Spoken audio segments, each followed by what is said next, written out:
Good evening, and thanks for joining us on Nationwide today. I'm Elizabeth Omori. We begin with disaster management. In a move for Nigeria to adopt proactive flood strategy to curb disaster, the federal government launched the Anticipatory Action Task Force this year. And now, a workshop to strengthen coordinated risk monitoring and communication for flood has been held in Abuja. State House correspondent Abdurrahman Jibrila reports that Vice President Kashim Shettima declared the workshop open at the National Counter-Terrorism Center, Office of the National Security Advisor. The National Hydrological Services Agency recently released the 19th Annual Flood Outlook in Nigeria. Welcome to National. This meeting brought together technical experts, policy actors, and international partners to finalize the framework that aims to change Nigeria's approach to climate-induced disasters through early warning systems and community-based preparedness. Studies have shown that anticipatory action can reduce losses by up to 60%. That is not just a statistic, it is hope. It is the future of millions salvaged before rain. It is the logic behind this shift, championed by our administration under the reassuring leadership of President Bola Ahmed Tinubu. The President has welcomed strong collaboration to drive this strategic pivot. This involves combining technical expertise, financial resources, and operational capacity from within government and with our development partners. The workshop is more than a gathering. It is a reaffirmation of our commitment to advancing early warning systems and timely response mechanism as vital instruments for safeguarding our most vulnerable populations from the devastating impact of disasters. Through the renewed hope agenda, the Mr. President is leading a bold shift from reaction to prevention, from fragmentation to coordination, and from despair to dignity. His commitment to inclusive governance, poverty reduction places the poor, the displaced, the vulnerable at the heart of his own national priority and agenda. The initiative aligns with global frameworks to mitigate the impact of natural disasters and protect vulnerable communities. Today's gathering marks a continuation of that momentum. This workshop is designed to accelerate our journey towards a national early warning system that is integrated, inclusive, and anticipatory. A few weeks away from the leading season, the raining season have already started, and we still have fresh in our memory what we have struggled with during past year flood. It is expected that the traditional response of mobilizing relief after floods strike is no longer sustainable, and stakeholders must act now to protect lives and livelihoods by leveraging science, technology, and collaboration. In Abuja, Abdurrahman Jibrila, NTA News. Now to irrigation and drainage, the 6th African Regional Conference, which held in Abuja, addressed pressing issues relating to irrigation and drainage, as well as methods to drive sustainable agricultural practices. Usman Zuberi reports that President Bola Tinubu at the event called for urgent action towards transforming African irrigation and drainage systems. Africa is still facing significant challenges in maximizing its irrigation potential and drainage management due to inadequate infrastructure, with growing population expected to exceed 2.5 billion by 2050, which means more food should be provided to meet the demand. This 6th African Regional Conference on Irrigation and Drainage, convergence of a global network of experts working together for sustainable agriculture and water management. Confidently say that this conference is a call to action, urging especially African countries towards enhancing our potential in agriculture by exploring innovative strategies to transform Africa's irrigation and drainage landscape. Transforming irrigation management in Nigeria to remain project, alongside other viable programs and projects embarked upon by the ministry, have created impressive impact on the irrigation and drainage system in Nigeria. Growing population, growing food demand, and growing food security with the issue of water security. How to cope this? This is the challenge we have in front of us. This requires more than goodwill. It demands policy reform, financing mechanisms, and transboundary cooperation.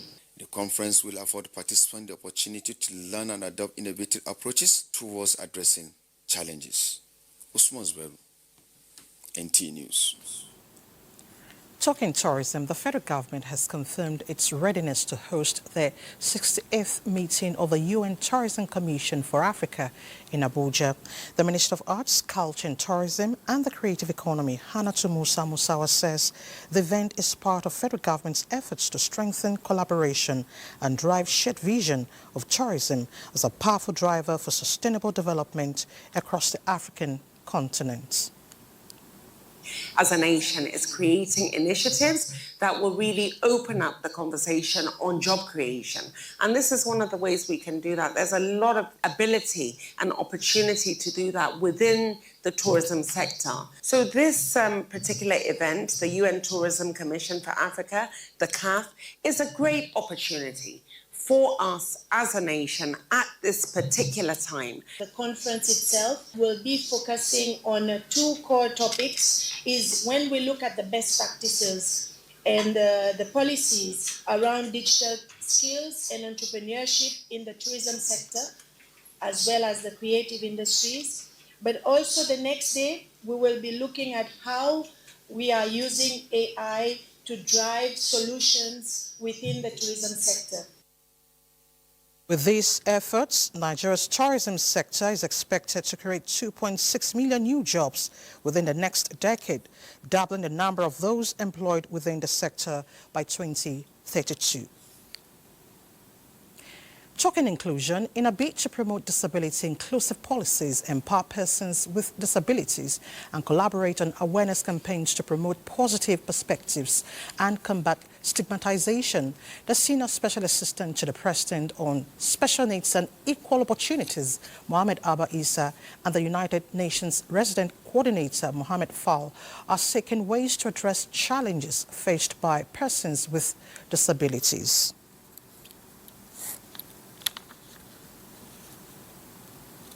You have the commitment, you have the institutional framework, and then you have the data architecture that help you to work.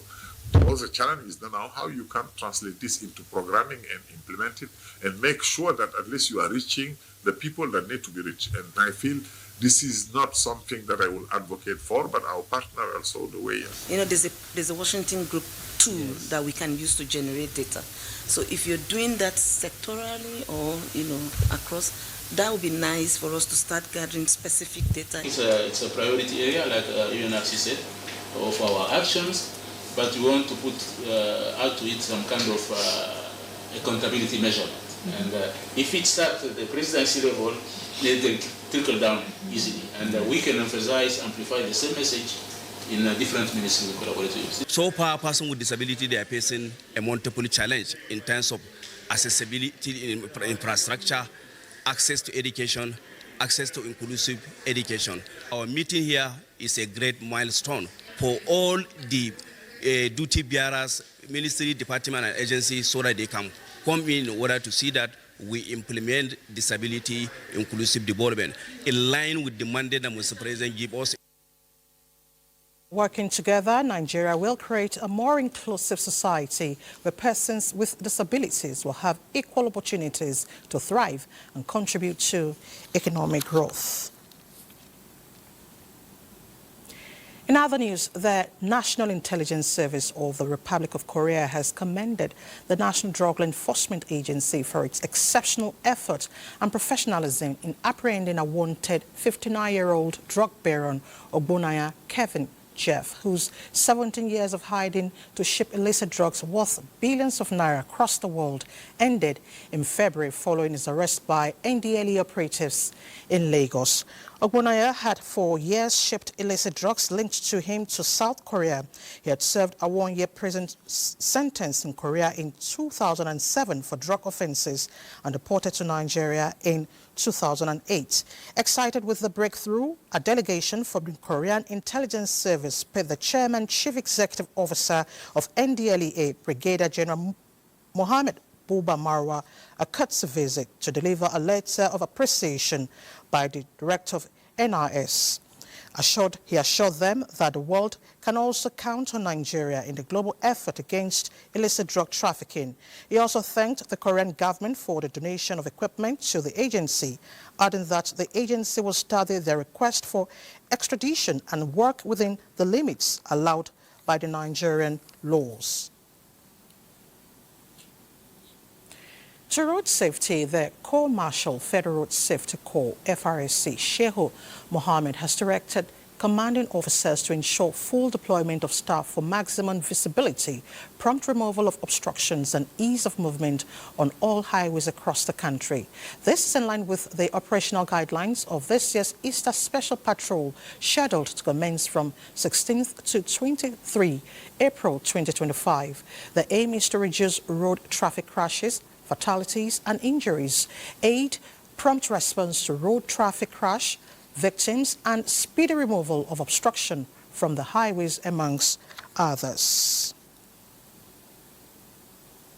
Now, in Benin City is receiving an environmental hygiene boost with decluttering across major roads and markets. Awuni Okolo tells us more on what the urban waste management looks like in Benin. In recent past, roads like Mission Road would look like this. Markets like Aduawa Tomatoes Market would look like this. But now, they wear a cleaner look. Why, you would ask? Residents ascribe this to prompt evacuation of waste, not necessarily a reduction in waste generation. Nipos South Quarter. They pay for those waste disposal so that they can carry our own steady. There are people that used to come and be carrying the waste products. There is a particular company that comes to remove the waste. But there are some areas in the metropolis that have experienced the opposite. My house there is Uselu. They are owing me since last year, June, if I'm not mistaken. Now they carry my dirty last, and I paid till December. On the part of government, cleaning up Edo is top on the agenda, and efforts will get to areas previously. And we will be hearing more from Awunle, who is standing by to give us additional information on how the state government is going about its urban renewal program. Awunle, thank you so much for joining us on Nationwide, and let's hear more from you. Thank you very much, Elizabeth. I am actually at Aduawa Market here. We chose this location because usually right on the road you will see heaps of refuse, almost 1 meter apart. You would see heaps of refuse. Even in the median, you will see bags of refuse, but it's no more like that. Okay. And it's been replicated across different parts of the city. And just today, one of the policies that the government has unfolded to make sure that this is sustained is the reintroduction of general sanitation. Every last Saturday of the month will now be sanitation day between the hours of 7 and 10 o'clock in the morning, so that the citizens and the government can key in together to making sure that environmental sanitation is taken seriously. While that is being done, the government is also making sure that the waste collectors across the city will be properly checked, as they are now working with the local governments to make sure that waste collection goes seamlessly, especially to areas that have been previously neglected. Just like that background mentioned, some persons who complained of waste collection not being properly done in their areas. So they have put out a call line so that people can always call them to tell them about the areas where the waste collection is not properly done. Aside that also, in a chat with the managing director of the Edo State Waste Management Board, he hinted that in the coming months, the state government is working towards having a recycle plant in Edo State here. So because the government wants to key into the waste to wealth initiative to make sure that this is sustained, all the waste that are being taken from the markets, from the streets, can be properly utilized, waste to energy, waste to plastics, waste to manure to boost the agricultural sector and then overall boost the economy of the state. All right, Anwuli, let me ask you this question. What would monitoring be like in Edo State for this particular decision?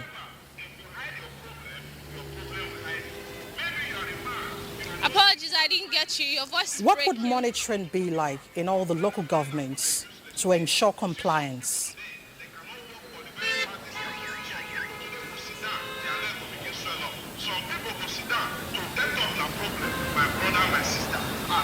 Monitoring, what would monitoring be like in terms of compliance?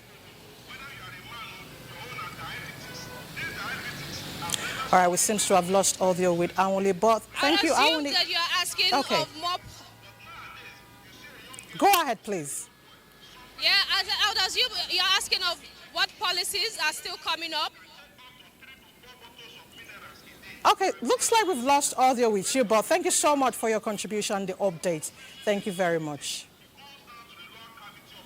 All right, let's move on. In the wake of renewed violent attacks in parts of Plateau State, with the latest in Zikwe, Kwal, and Kampe in Bassa local government area, the Inspector General of Police, Kayode Egbetokun, says in spite of limited coverage of the state by security personnel, the police is deploying alternative means of ending the cycle of violence in the state. He stated this while on an assessment visit to Plateau State. The Inspector General of Police was in the state for a critical assessment of the renewed violent attacks on Zike, Kwal, and Kimakpa Monday morning, where about 51 persons, including women and children, were killed. While in Jos, the IGP commiserated with the government and families of those killed in the unprovoked attacks. He condemned the attacks in its entirety, saying the force has deployed more men and assets and is intensifying efforts to identify the masterminds of the attacks. We will continue to work tirelessly until we're able to solve these problems. The criminals are exploiting the obvious fact that it is not possible for us to cover all the vulnerable communities in Plateau State with manpower. But what we cannot cover with manpower, we will look for other ways of covering them. Governor Caleb Mutfwang described the incident as a major setback to the peace the state has enjoyed in the last 1 year, 3 months. And what has happened in the hinterland of Plateau is plain murder, is sheer criminality that took place, where innocent lives were massacred. Meanwhile, the Assistant Inspector General of Police in charge of Zone 4, Zachariah Ferra Achinyang, is on ground to oversee the operations in Jos. Indenyan and Abuja, NTA News. Governor Caleb Mutfwang says despite renewed attacks leading to the killings of innocent lives, he will not relent investing in security architecture to secure the state. This was at Bassa local government area of the state. Bilkisu Nuhu brings us details. The Monday morning attacks led to the death of some innocent lives in Kimankpa and Ziki communities, Bassa local government area of Plateau State. Governor Caleb Mutfwang, accompanied by security chiefs, urged them not to relent in their efforts to secure their communities and ensure that they complement security agencies' efforts by providing vital information for intelligence gathering and expose the criminals. What I know is that it is God that gave Irigwe people this land, and no one will take it away from them. So we must rise to the occasion. It's not time to lament. We cannot bring the dead back to life. And I want to bring you the assurances of Mr. President that he will support us to stay alive. The paramount ruler of Irigwe, Landi Brangwe Rigwe, Reverend Ronko Aku, urged government to come to the aid of the communities with provision of social amenities in the area. The governor also visited some families who lost their loved ones in the attacks. In Jos, Bilkis Nuhu, NTA News. Meanwhile, Speaker of the House of Representatives Tajuddin Abbas condemns the latest killings in some communities in Plateau State, calling for decisive action by security agencies to end such barbaric acts. Reacting to reports on the latest attacks on Zike and Kimakpa communities of Kwal district in Bassa local government area of Plateau State, the Speaker expresses deep concerns that innocent people are being killed in repeated attacks. The Speaker says enough of the killings on the Plateau and other parts of the country. You're watching Nationwide on NTA. Let's head to Lagos, where Awal is standing by with some reports.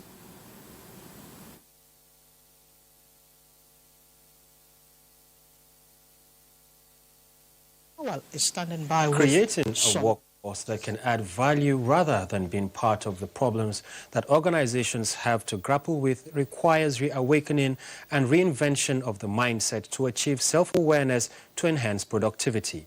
Leadership and strategic thinking experts at an engagement on ways to maximize productivity identified self-development and inclusion as major enabler. Joel Popola has the report. Organizations recruit staff from different backgrounds, and these individual differences have impact on the operations of companies. Identifying the strength and weakness of the workers is instrumental to achieving the overall objective of any organization.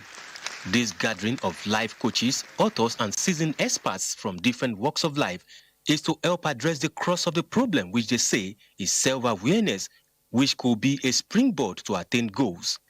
Speaking on resilience and tenacity in workplace, the stakeholders agreed that self-development will propel workers to achieve their expectations. Self-awareness has moved people ahead in life. And why do I say that? Because sometimes it's not the person who is the most skilled that gets promoted all the time. So we're also looking at behavioral tendencies. We're looking at attitudinal tendencies. We're looking at how accommodating you are. We're looking at how you are more accepting of other people, because we are living in a cross-cultural environment where everyone needs to thrive. High and unending societal expectations can be a pulsating experience for some, hence the need to live in the authenticity of oneself. When you stop outsourcing your work and start tuning inward to yourself, that's when your real freedom begins. That is when I found my freedom, when I stopped playing to the gallery. And for you to be able to excel in the workplace, you need to understand that your work is beyond your job description. It's about the value you are adding, ensuring that you are a problem solver and not being part of the problem to be solved. Stakeholders agreed that this conversation must be sustained to reconfigure the society while achieving personal rebates. In Lagos, Joel Bukbola, NTA News. Meanwhile, the Nigeria Customs Service has reaffirmed its commitment to excellence delivery while safeguarding national interest by curbing all forms of illegitimate trade and increasing revenue for national development through collaboration with stakeholders, sister agencies, and strategic partnership. Adejoke Odeka tells us more.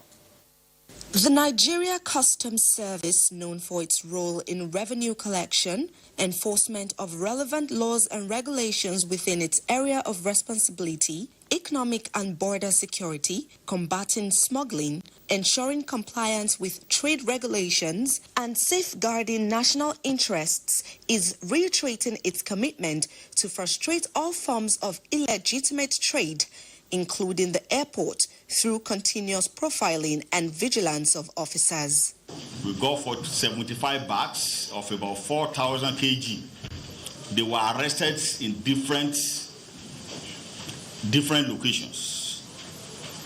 We arrested, we have 5 suspects presently, in our cell. Apart from the success with regards to various seizures, the MMA command of the Customs Service also recorded a 0.61% in revenue made possible through stakeholders' engagement. Revenue for the period under review, 31st of March 2025, The command collected a total revenue of 45 billion 773 million 368,690 naira only from customs duties and other levies. Again, 45 billion 496 million 389,766 naira only. The Nigeria Customs Service says it remains open to collaborations with stakeholders for a safer, more secure operational environment. In Lagos, Adejoke Odeka, NTA News. And that concludes our contribution from Lagos. Nationwide will continue in Maiduguri after this break. Don't go away. Welcome to Maiduguri. Glad to have you join us. Borno State government has admonished Sangaya teachers that the authorities will no longer condone abuse of children's rights in their learning centers.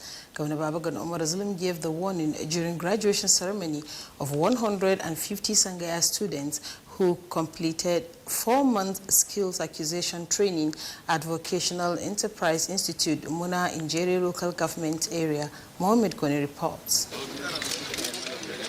The 150 Sangaya graduates have undergone 4-month training in various skills that include electrical, solar power installation, fishing, welding, carpentry, and leatherwork with the support of the Universal Basic Education Commission. Governor Zulum administration has stressed need to streamline the non-formal education into the formal system by introducing intensive literacy, numeracy, digital skills, as well as technical and vocational education. The governor said the state authorities have established 20 high Islamic colleges across 20 local government areas, with 7 more to build before the end of his tenure.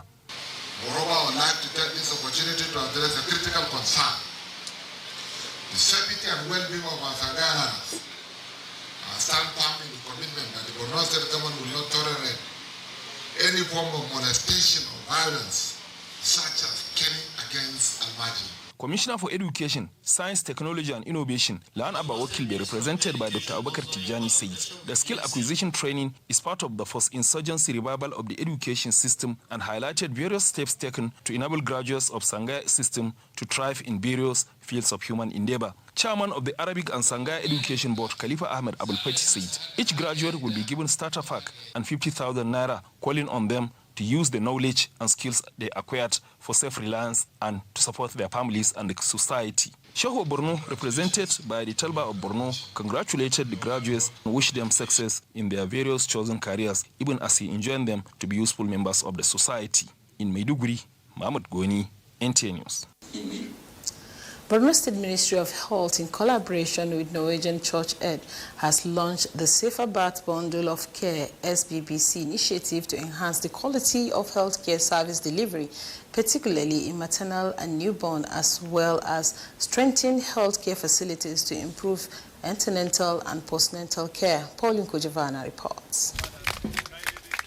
The Safer Birth Bundle of Care initiative is aimed at reducing maternal and newborn mortality rate in Borno State by providing proper care to pregnant women and improving healthcare facilities. Representative of Borno State Governor, the head of service, Dr. Mohammed Guluze, described the initiative as crucial, saying this will make Borno a more safer place for mothers and newborns. We are gathered here not just to launch a program, but to reinforce our collective resolve to end preventable maternal and neonatal deaths in our communities. Executive Secretary, National Primary Healthcare Development Agency, Mui Aino, pointed out the importance of ensuring all pregnant women receive proper care, acknowledging the initiative by Norwegian Church Aid and Borno State government's effort in prioritizing health care. Country Director, Norwegian Church Aid, Berhanu Haule Nigatu, says the need for eradicating postnatal and neonatal mortality in Nigeria, noting that out of the 72 local government areas with the crisis of maternal and newborn health across Northeast region, 13 have been identified in Borno State. Hence, the initiative towards changing the narrative. Commissioner of Health, Professor Baba Malam Gana, expressed government's commitment to achieving 45% reduction in early neonatal death within the first 24 hours, strengthening capacity of healthcare providers in maternal and newborn care, among others.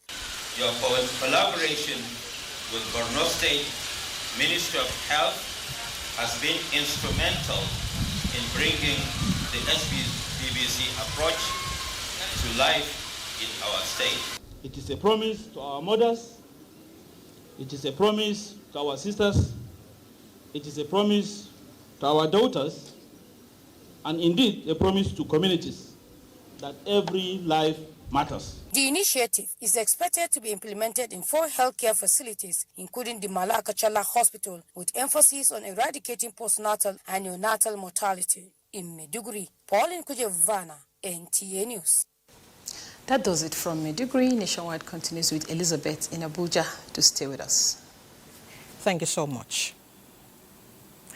Women are encouraged to take the advocacy on mental health education to their various spaces to ensure that no woman suffers traumatic experience in silence. This was during a symposium organized in Abuja for diverse women's groups by the National Council for Women's Societies, with the theme Breaking the Silence, Empowering Women's Health in Nigeria. Ruth Aguele reports. A silent killer, mental health, a significant concern for women in Nigeria. Studies show that a substantial number of the population struggles with various mental health conditions, and which is more prevalent in women than in men. This is due to cultural and societal factors, including traditional beliefs and limited access to healthcare. The advocacy here by the National Council for Women's Societies is to bridge gaps by encouraging women to break the silence by speaking out. A lot of women are anxious. You want to take care of the family. The husband needs you to do this. The children need you to do this. The school is calling you. Your own office is calling you. So you are anxious all the time. First thing you need is to detox the mind. As we embark on this journey, we are reminded that empowering women, that is women's mental health, is not just a moral imperative, but also a crucial step towards achieving sustainable development, promoting gender equality, and building a more just and equitable society. I need to take care of my mental health to make sure that, I have some time rest. When you speak out, it also helps my mental health. It relieves me. The dialogue is to promote mental health awareness amongst women, to change the narrative and build societies where no woman suffers in silence. In Abuja, Ruth Aguele, NTA News. Now, gone are the days when Nigeria was known for groundnut farming and exportation, when the popular groundnut pyramids in Kano stood tall in the savannah. Its disappearance has left many people wondering if the farming of peanuts has diminished or its consumption increased. Perhaps Kuli Kuli, a locally made snack from groundnut byproduct, answers some of these questions, as the groundnut cake is now going beyond the shores of Nigeria and creating jobs for many. Fatima Usman will tell us more.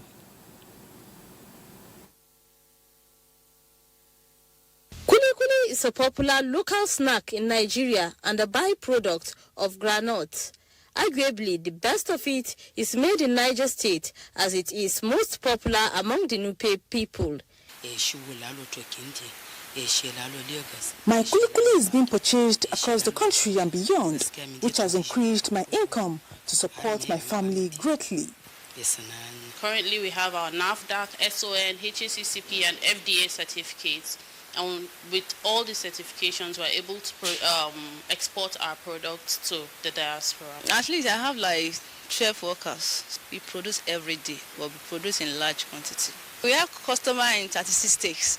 I used to buy to move to Kano. I think we have customer in Ibadan. Economic watchers are, however, of the opinion that the local snack is set to upscale export chart of the country. In Mina, I am Fatima Usman, NTA News.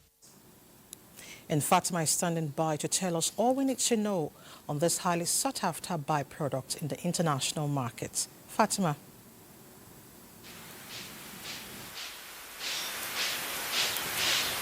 Thank you very much for that question. It is not capital intensive because one can begin with the business with whatever amount of money that can purchase as little as 1 kilogram of granules. Here it is being purchased in mudus, 1 mudu, 2 mudu, 3 mudus, which can be with as little as 10,000 naira, one can begin the business of kuli. Meanwhile, the process of removing the groundnut oil and all that can be done manually using our mortar and piece tool. And not to forget, another product that is also in high demand in terms of kuli production from the groundnut is the groundnut oil, which is one of a product that is so much sought after, and it is very rare, especially if you want to purchase a large quantity.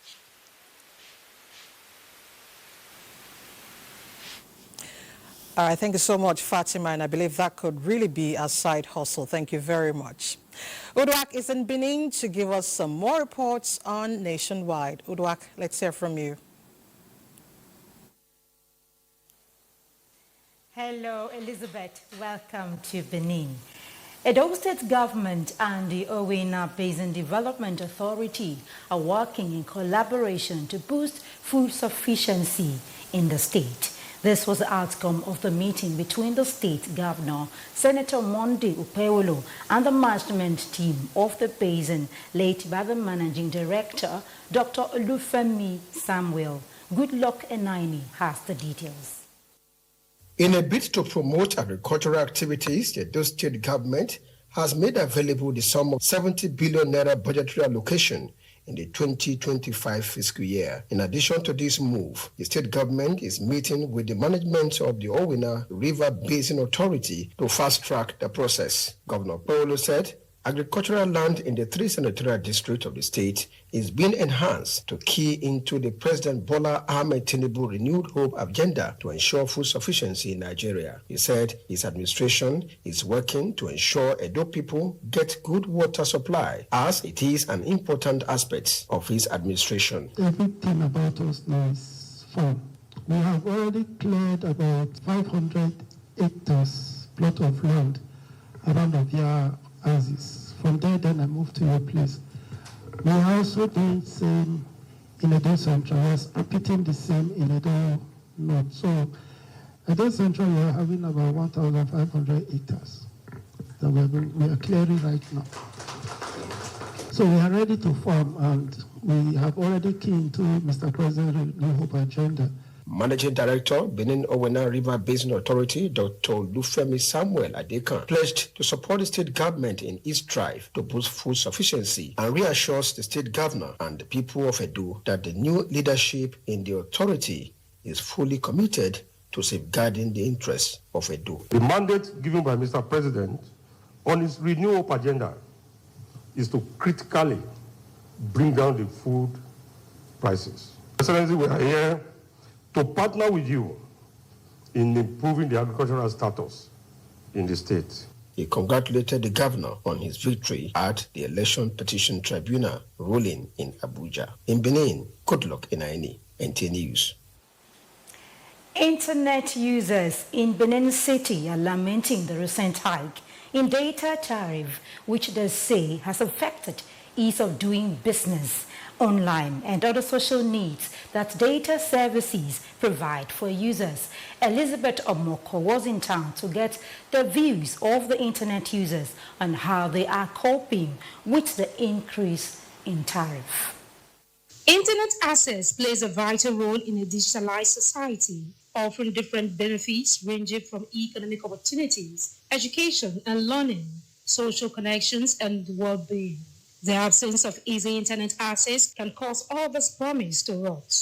Nigerians in Benin City have bemoaned this increase in data tariffs as they express how it has negatively affected their lives and businesses. Now you are increasing what the basic man cannot afford. Even myself, if I saw in a minute it's over, I can buy 6,000 naira worth of data that will last me up to a month, and it will not literally last me up to 1 minute, and it's very, very bad.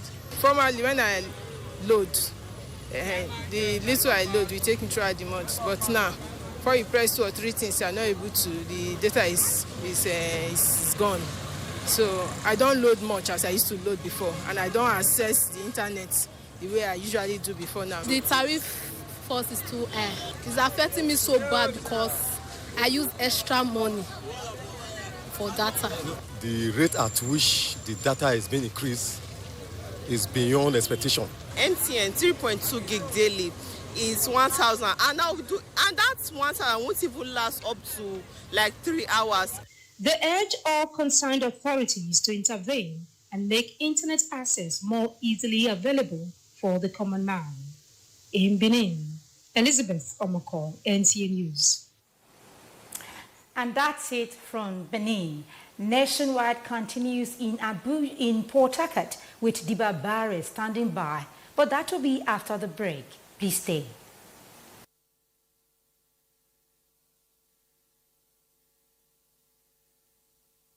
Port Harcourt, the River State Administrator, Vice Admiral Ibokete Ibas, has reiterated his determination to uphold the rule of law and ensure that all Rivers people, irrespective of their political inclination, have a voice in the future of the state. Vice Admiral Ibas made the call when he met with heads of youth organizations and stakeholders led by the River State Chairman of National Youth Council of Nigeria, Comrade Winsa Baribani, at Government House, Port Harcourt. The meeting between the state administrator and the youths is part of his stakeholders consultation program.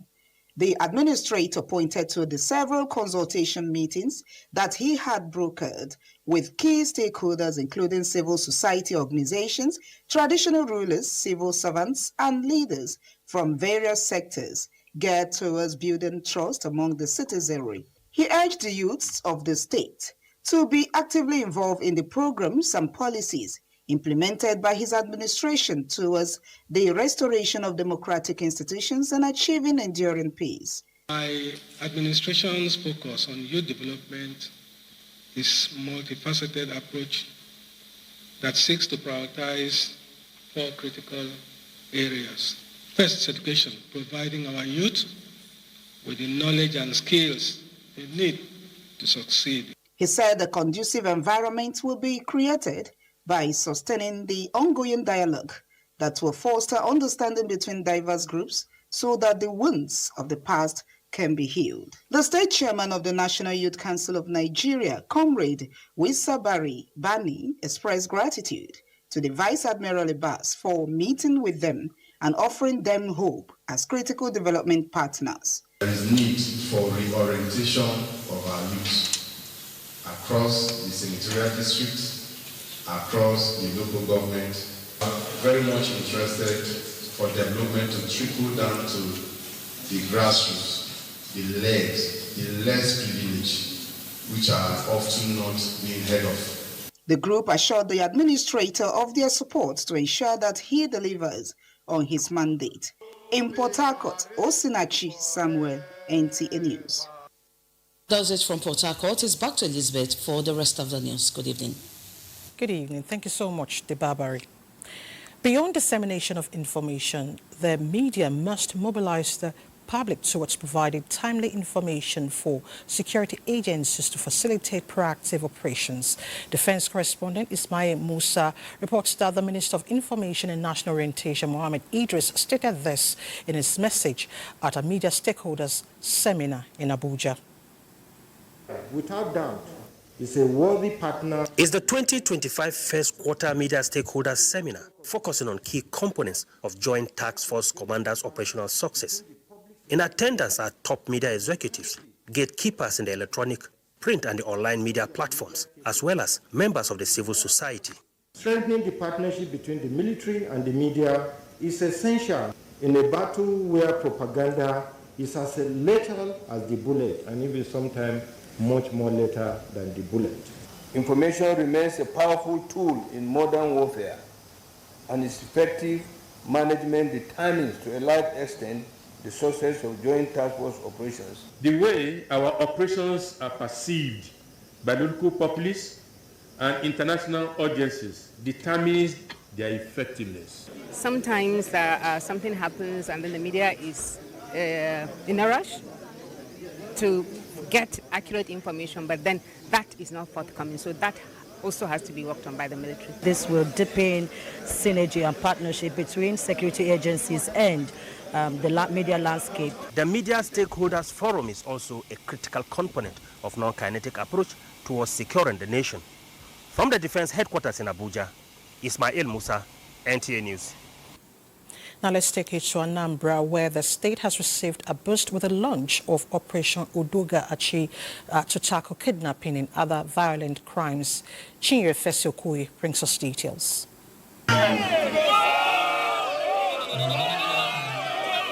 This is a proactive template to assuage the fear of the unknown, to effectively police the state. Operation Udoga Achi Zero Kidnapping and Other Violent Crimes in Anambra State is intelligence-driven with stop and search operations, joint security targeted patrols, and the operatives posted to identify locations with armored personnel carriers on alert to respond to any security threatening situation in the state. The CP and other stakeholders who addressed the gathering noted that the security forces are now more motivated, as the operation will give them more coordinated approach to reclaiming the public space. There is going to be massive raids on spots. So please, if you see police coming to operate, do not say it as the wrong thing. It's part of our strategy. The essence to nip in the bud criminality. Criminality that has to do with kidnapping, banditry, killing, ransom taking. 2 times or 3 times in a year when Anambrians will sit with the service chiefs to know what they lack. Mr. Governor will not provide everything. We are here today to tell you that it will not happen again in our various restaurants. Because if you notice any kind of unauthorized movement, be rest assured that we will know what to do. Because the crime that you condone today will definitely come to haunt you tomorrow. In Oka, Chinyere Fesiokui, NTA News. And Chinyere's report ends nationwide today. Thank you so much for your time. I'm Elizabeth Omori. Good evening.